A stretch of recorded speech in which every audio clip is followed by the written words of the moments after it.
செய்யக்கூடாத தவிர்க்க வேண்டிய அபச்சாரங்கள் என்ன? பகவானிடத்துல மட்டும் உபச்சாரம் பண்ணா போதும், மற்றவர்களிடத்துல எப்படி வேணாலும் நடந்துக்கலான்னு சொல்ல முடியாது. ஒருத்தரிடத்துல நிஜமாவே தவறாக நடந்து கொண்டால் அது பாபம். நாம பாபம் புண்ணியம்னு ரெண்டு சொற்களை பயன்படுத்துறோம் இல்லையோ, அதே பொருள்தான் அபச்சாரம் உபச்சாரம். பகவானை குறிப்பிடுவதற்கு எத்தனையோ பெயர்கள் உள்ளன. யாரான்னு கேட்பாளா? ஒரு பெயர் போராதா? நாம் அன்றாட வாழ்க்கையில் செய்யக்கூடாத தவிர்க்க வேண்டிய அபச்சாரங்கள் என்ன? நாம் செய்ய முடிந்த செய்ய வேண்டிய உபச்சாரங்கள் என்ன? எப்ப அன்றாட வாழ்க்கைன்னு பார்த்துட்டோமோ அப்ப நமக்கு தொடர்பில்லாத உபச்சாரங்களையோ அபச்சாரங்களையோ பற்றி நாம் பார்க்க போவது கிடையாது.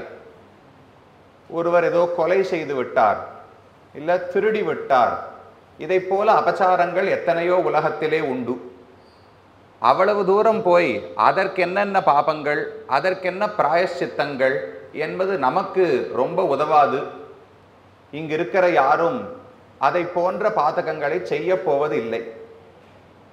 ஆனால் அன்றாட வாழ்க்கையில் பகவானுக்கு ஏதோ ஒரு முறையில் நாம் தொண்டு செய்கிறோம், பக்தர்களோடு சேர்ந்து பழகுகிறோம். பக்தர்கள் அல்லாத எத்தனையோ பேரோடு உலகத்திலே நாமும் பழகுகிறோம். அவர்களோடு எப்படி நடந்து கொள்ள வேண்டும்?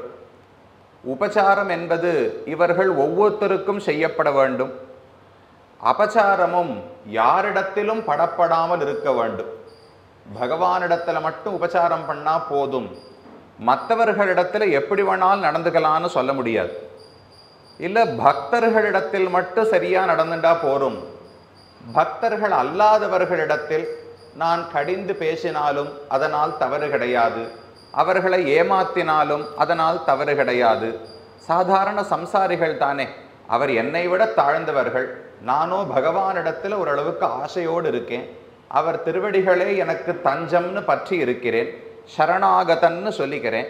அப்ப நான் உயர்ந்தவன், உலகத்தில் சாமானிய மக்கள் லௌகிக மக்கள் ரொம்ப தாழ்ந்தவர்கள்.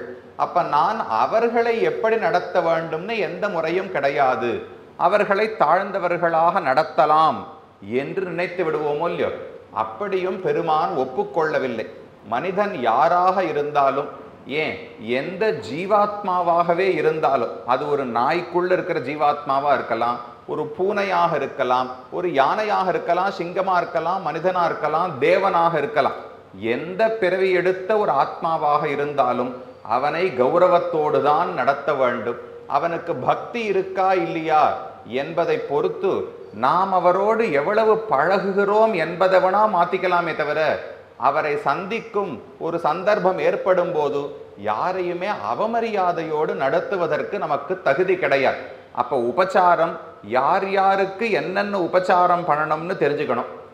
எந்த ஒரு இடத்துல இருந்தாலுமே தகுமோ இல்லையோ, நாம வீட்டில் இருந்தாலும் உறவினர்களுக்கு என்னென்ன உபச்சாரம் பண்ணணும். ஒருத்தரோடு தொடர்பு வருதுன்னாலே அந்த தொடர்பு இனிக்க வேண்டும், மேன்மேலும் அவர்களோடு தொடர்ந்து ஒரு சம்பந்தம் இருக்கணும்னால் அவர்களுக்கு தகுந்த உபச்சாரங்களை பண்ணணும்.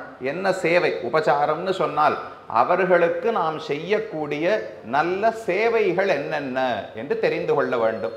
அபச்சாரம் என்று சொன்னால் அவர்களிடத்தில் தவறு இழைக்காமல் எப்படி நாம் ஜாக்கிரதையாக நடத்து கொள்ள வேண்டும் என்று புரிந்து கொள்ள வேண்டும். உபச்சாரம் அபச்சாரம்னு ரொம்ப பொதுவாக கேள்விப்படுகிறோம்.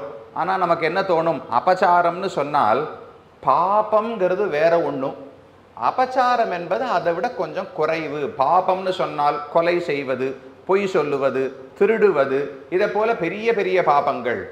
அபச்சாரம்னு சொன்னால் யாரோ தெரியாம ஏதோ பண்ணிட்டேன், இல்ல பாபம்னு சொல்ற அளவுக்கு பெரிய குற்றம் கிடையாது, குறைன்னு சொல்றோம் இல்லையோ. தமிழ்லயே ரெண்டு வார்த்தை உண்டு, குற்றம்னு ஒண்ணு உண்டு, குறைன்னு ஒண்ணு உண்டு. குற்றம்னு சொன்னால் அதை பண்ணாததற்கு தண்டனை கொடுக்கலாம். ஒரு குறைன்னு சொன்னால் இருந்தா நன்னா இருந்திருக்கும் ஒரு குணம், அது இல்லாதது குறையாக இருக்கிறது, அதுக்காக தண்டனை கொடுக்க முடியாது, யாரைக்கும் ஒரு தீமை அது தவறுன்னு சொல்ல முடியாது. அதை போல அபச்சாரம்னு சொன்னால் அது குறை. ஒருவரிடத்துல நன்னா நடந்துட்டு இருக்கலாம், அப்படி நடந்து கொள்ளாமல் சற்றே குறைவாக நடந்து கொண்டார், அது அபச்சாரம். ஒருத்தரிடத்துல நிஜமாவே தவறாக நடந்து கொண்டால் அது பாபம் என்று நாம நினைக்க கூடும். ஆனா சம்ஸ்கிருதத்தில் இந்த சொற்கள் அனைத்துமே ஒரே பொருளைத்தான் கூறுகின்றன.